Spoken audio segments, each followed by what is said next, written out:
You worked 34 years thinking every extra dollar would make you a better father and grandfather.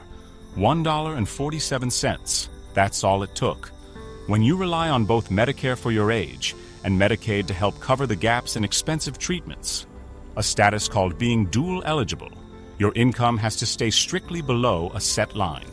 A single dollar over, and you lose the safety net. And Medicaid decided you were too rich. Overnight, you stopped being the man who could protect his wife Linda, his daughter who once called you the strongest guy at the mill, and the grandkids who still believe you can fix anything. And once that feeling gets inside you, it doesn't really leave.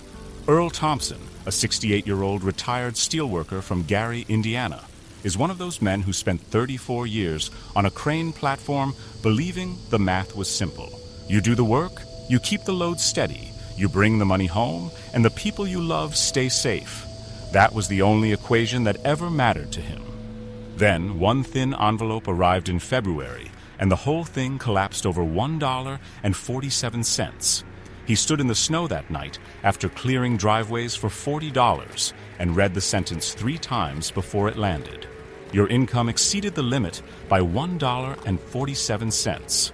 The weight that settled in his shoulders before the first red line was already there before he even opened the mailbox. It moved down into his forearms the same way it used to settle when he was guiding a 20-ton lift in high wind. Only this time, there was no load to steady, just a piece of paper and the sudden knowledge that 34 years of never dropping anything had ended with one extra shift he chose to take. Most men in his position start by blaming the people who wrote the rules, the bureaucrats who never stood 12 hours on a platform while steel swung underneath them, the forms that don't care how many knees you gave to the job. Earl went there first too. It was easier than the other direction the anger wanted to go. For a couple of days, he carried that heat around the mill and into the house, and it gave him somewhere to put the sick feeling in his stomach every time he watched Linda at the kitchen table. She counts the pills in the evenings now, not with panic, just quiet, steady arithmetic. One bottle, then the next. She doesn't raise her voice. She doesn't ask what happened. She simply says, in that tired way that lands heavier than shouting ever could, "We're going to be okay, right?" That question follows him into the truck before shift and sits on the seat beside him like another passenger.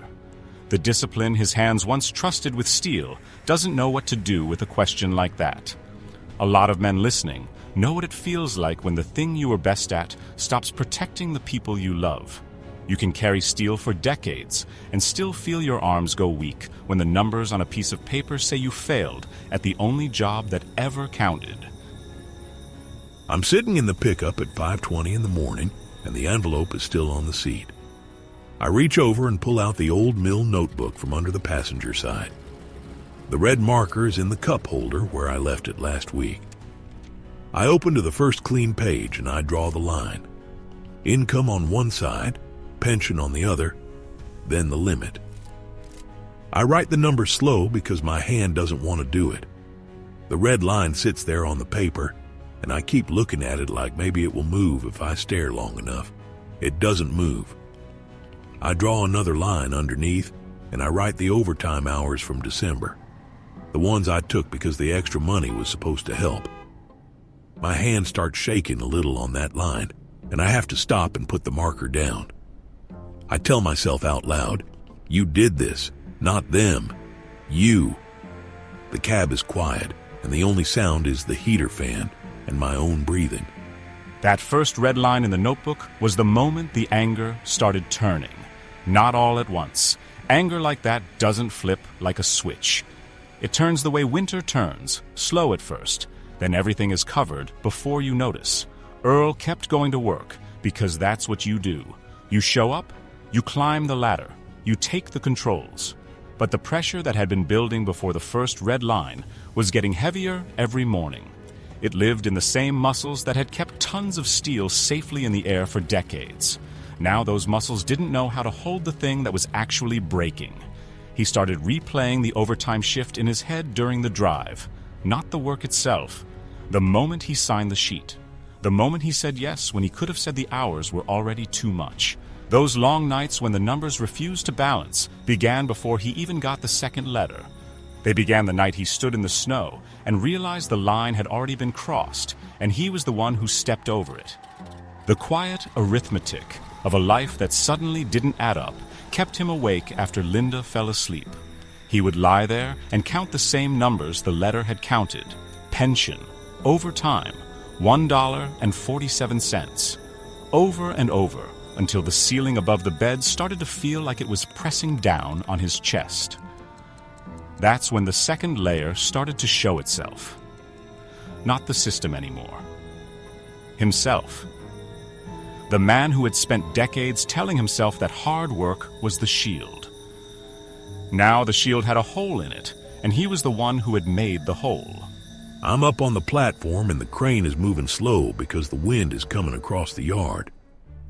I got the controls in my hands and I know every vibration, every sound this machine makes when it's about to complain. But my head is down in the cab of the pickup again, looking at that red line I drew this morning. I keep seeing the numbers. I keep hearing myself say I did this.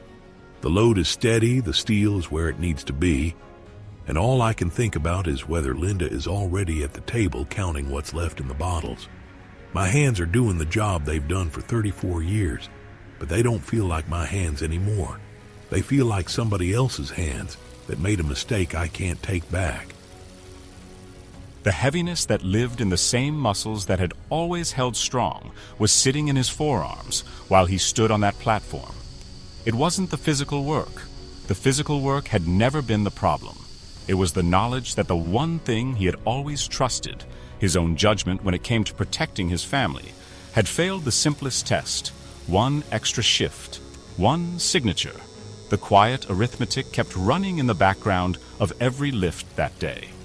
Men his age don't talk about this part out loud. They carry it the way they carried everything else. Shoulders back, eyes on the load, mouth shut. But the burden doesn't stay in the shoulders forever. It moves. It settles lower. It starts asking questions in the middle of the night when the house is dark and the only light is the one over the stove. Earl started asking himself the question that Layer 2 always brings. What if the system didn't do this to me? What if I did this to us? That question is heavier than any steel he ever moved, because there's no crane big enough to lift it off you once it settles in. I keep thinking about Rachel when she was little. She used to stand at the fence with her friends and point up at the crane and say that was her dad up there, the strongest guy at the mill. I can see her face clear as anything when I'm up here now. She's 37 years old with 2 kids of her own, and I'm still seeing the 10-year-old version who believed I could fix anything that broke. I'm standing on this platform with the wind cutting across, and I'm wondering what she's going to think when she finds out her father couldn't even keep Medicaid for her mother because of one shift I didn't have to take. My hands are on the controls and they're steady, but inside, I'm already dropping something I can't pick back up. The moment he stopped guessing and started building his own case hadn't arrived yet. That would come later, after the second letter. Right now, he was still in the middle of the turn. Layer 2 was doing its work. The anger at the bureaucrats was still there, but it was sharing space with something colder and more private. The private discipline he created when everything broke was still weeks away. For now, there was only the notebook in the truck, the red marker, and the slow realization that the man who never dropped a load had dropped the one thing that actually mattered. Linda asked the question again that evening. Same 5 words, same tired voice. Earl stood in the kitchen doorway and watched her finish counting the last bottle. He wanted to tell her it was going to be fine. He wanted to tell her he would fix it. But the words wouldn't come because he didn't believe them yet. The line he drew not on paper, but through himself, was only just beginning to appear. It would take 3 more nights at the workbench before he could see it. Clearly enough to follow it.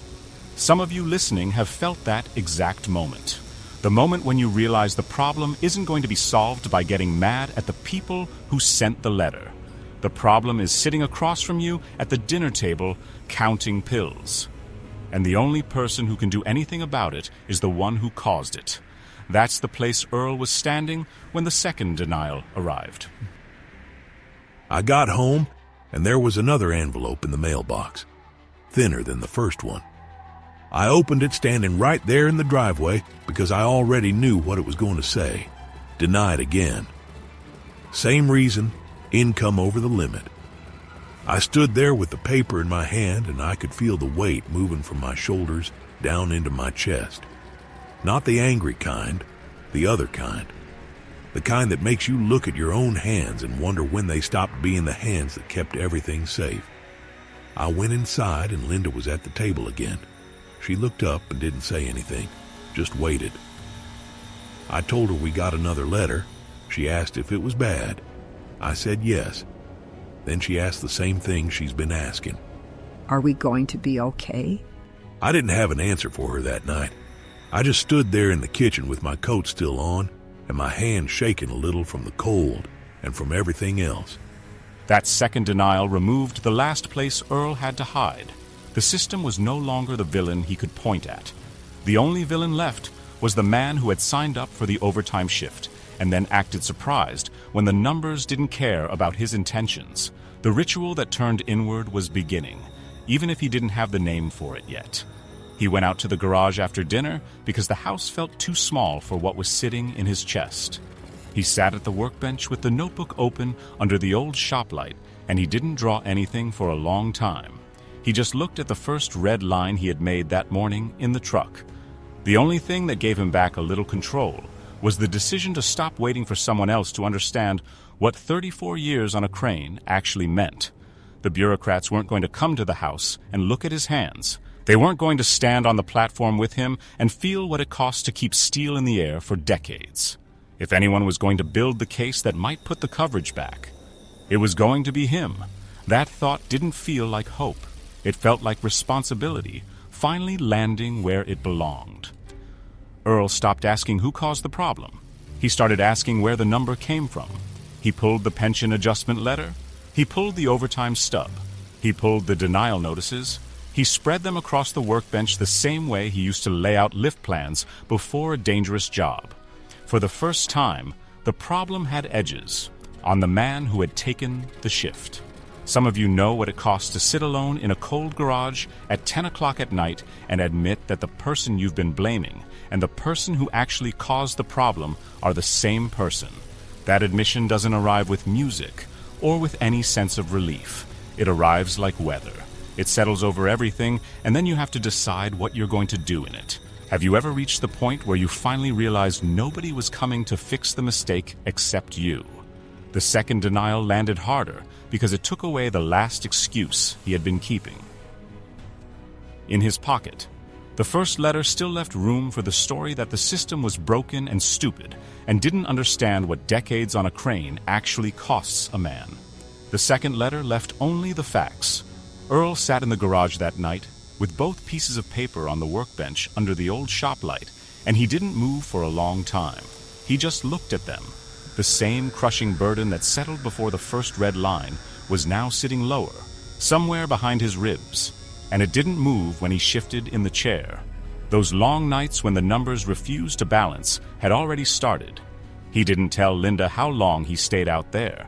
He didn't want her to see him staring at the same sentences over and over like maybe the words would change if he read them enough times. The quiet arithmetic of a life that suddenly didn't add up kept running in his head even when he finally went inside and tried to sleep.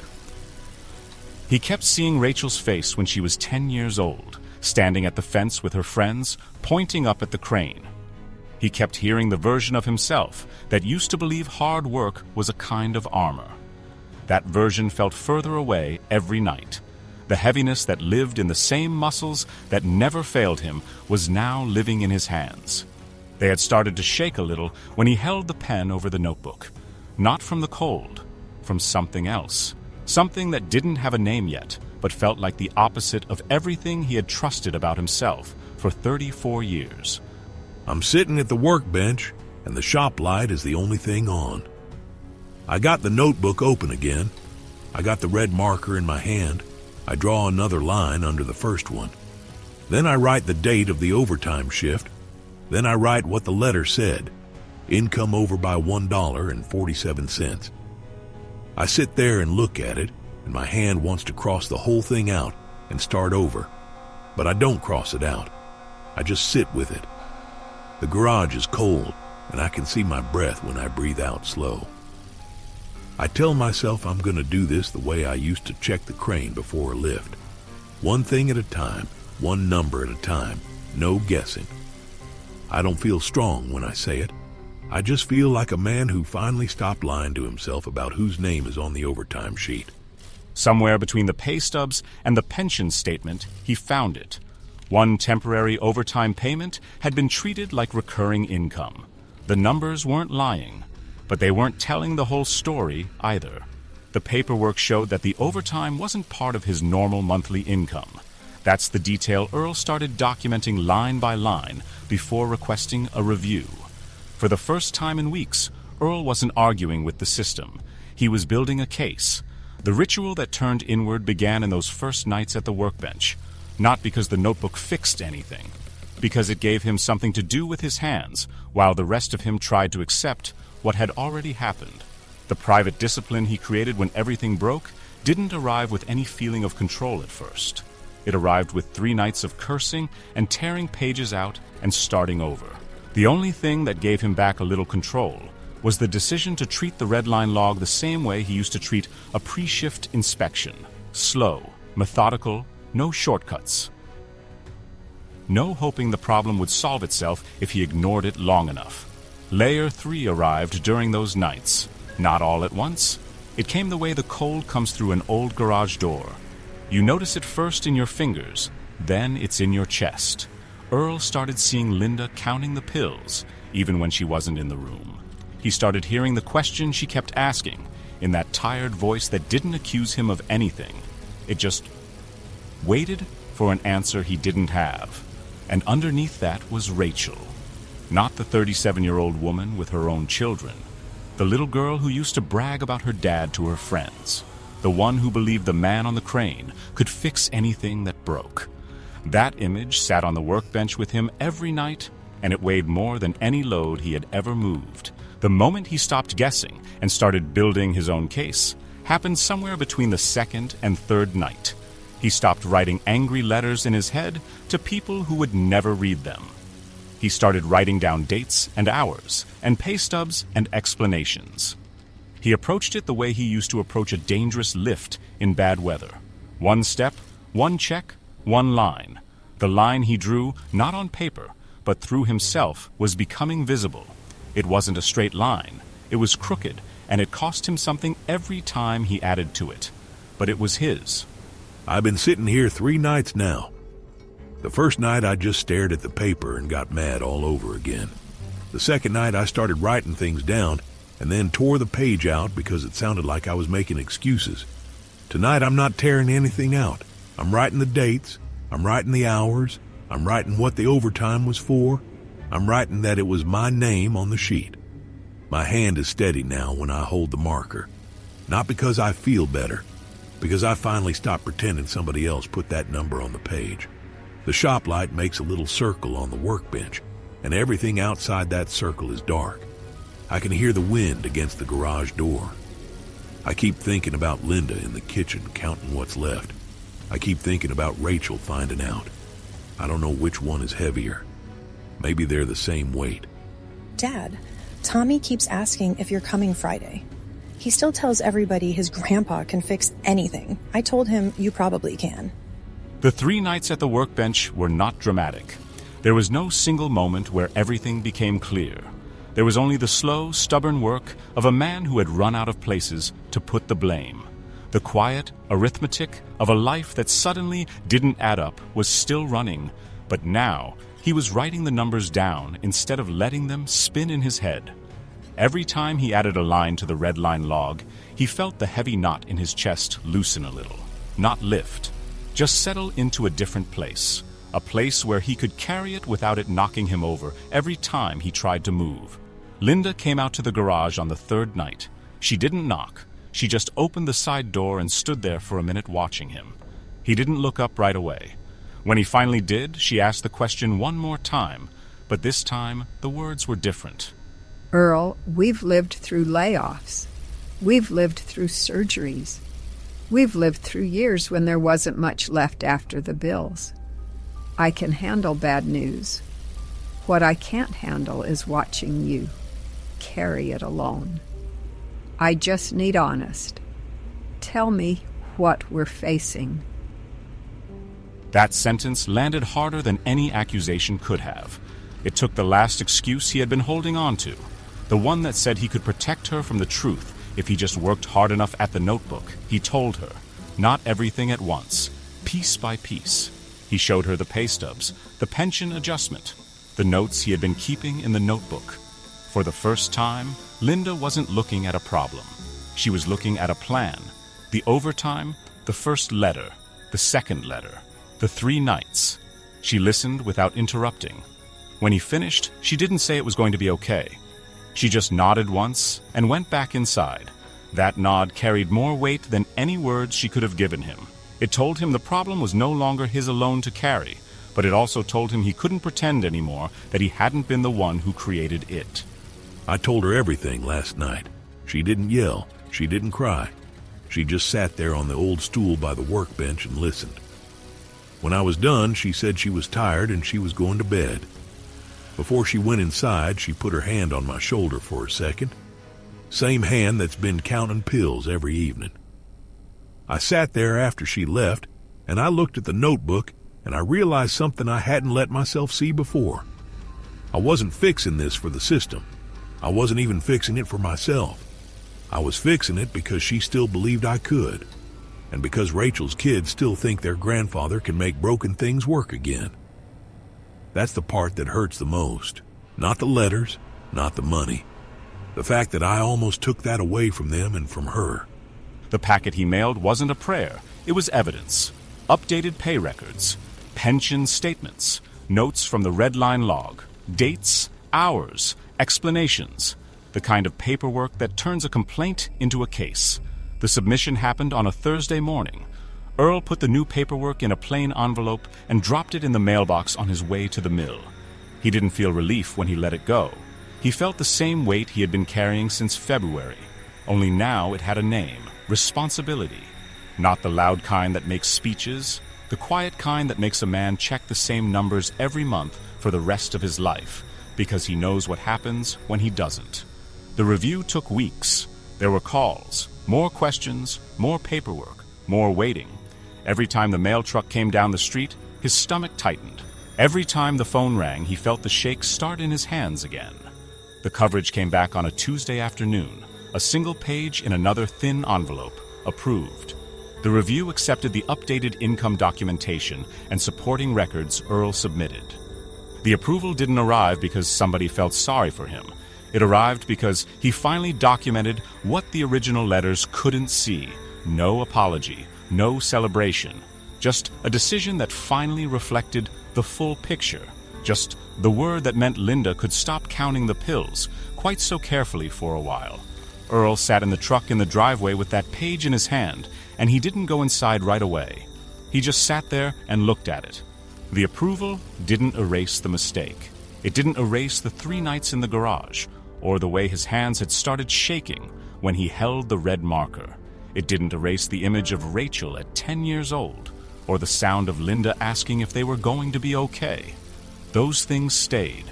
They became part of the burden he now carried differently, not lighter, just carried with both hands instead of trying to hide it in his shoulders. The ritual didn't end when the coverage came back. It changed. Every month now, on the same morning, he used to do the pre-shift check in the truck. Earl opens the notebook and draws another red line. Income, pension. Current limit. He subtracts slow. He checks twice. He doesn't do it because he trusts the system. He does it because he trusts the lesson that one extra shift taught him about what happens when a man stops paying attention to the only numbers that actually matter. Dad, Tommy already put your name on the project board at school. He says Grandpa always shows up. We're saving you a seat. I'm in the garage again tonight. The shop light is on. The notebook is open. I draw the new line for this month. Income on the left. What's left of the pension on the right. Then the current limit. I write the numbers careful. I subtract. I check it again. My hand doesn't shake like it used to when I first started doing this. It's steady now, not because I feel safe, because I finally understand that safe was never the promise. The promise was that I would pay attention, that I would do the check, that I wouldn't pretend one more shift couldn't matter. I close the notebook when I'm done, and I sit there with my hands on the bench. They're the same hands that never dropped a load in 34 years. They're also the hands that almost dropped everything that actually mattered. I carry both of those things now. I don't try to make them lighter. I just make sure I keep checking the line. Rachel calls sometimes and asks if I checked the line this month. Linda asks too. Funny thing is, they're not really asking about the numbers. They're asking if I'm paying attention. Funny thing is, that's what the notebook is really for, not the numbers, the attention. You worked 34 years thinking every extra dollar would make you a better father and grandfather. A pension increase of just $1.47 changed everything. And Medicaid decided you were too rich. You thought overnight you stopped being the man who could protect his wife Linda, his daughter who once called you the strongest guy at the mill, and the grandkids who still believe you can fix anything. And once that feeling gets inside you, it doesn't really leave. For Earl, the real work didn't begin when the second denial arrived. It began when he finally stopped looking for someone else to blame and started drawing lines in a notebook the same way he used to check a crane before a lift. The red lines didn't solve the problem. They just kept the problem from following him into every room of the house. A few things stay with me from watching this happen. Small numbers can still break a life that took decades to build. Shame grows fastest in the quiet spaces between a man and the people he loves. Family doesn't need perfection. It needs honesty, even when that honesty sits heavy in your hands. And some lessons don't disappear after they're learned. They become part of the way you check the numbers from then on. If you're dealing with something similar, don't wait for another denial letter. Gather every pay stub. Gather every benefit notice. If you've already received a denial, ask for the eligibility calculation and review every income source line by line before assuming the decision is final. Gather every pension statement. Put the dates in one place. Build the timeline before you build the argument. If you're carrying something similar right now, here's what Earl would tell another man in the same spot. Track every source of income the same way you track hours on a machine. Treat benefit limits like safety limits on equipment. Write the numbers down instead of keeping them in your head. Review any change in pay, pension, or hours the same week it happens. Keep copies of everything you submit. Build a simple monthly check into your routine, the way you used to do pre-shift inspections. Never assume one extra shift or one small increase can't move the line. Okay, I got the notebook open. Pension number on the left. What I made this month on the right. Current limit at the bottom. I subtract slow. I say the numbers out loud so I don't rush. 2,140, 1,870. Subtract. 270 left under the line. Then I check it again. I don't do it fast. I do it the way I used to walk around the crane before I climbed up. One thing at a time, one number at a time. Because $1.47 looks small until it isn't. That's what I know now. If this story feels familiar, you're not alone. A lot of men and women who spent decades doing the work are finding out that the rules don't always care how careful you were. This story is a narrative composite created for educational purposes. Benefit programs, eligibility rules, and outcomes vary by state and individual circumstances. For guidance on your specific situation, contact the relevant agency, a certified benefits counselor, legal aid service, or another qualified professional.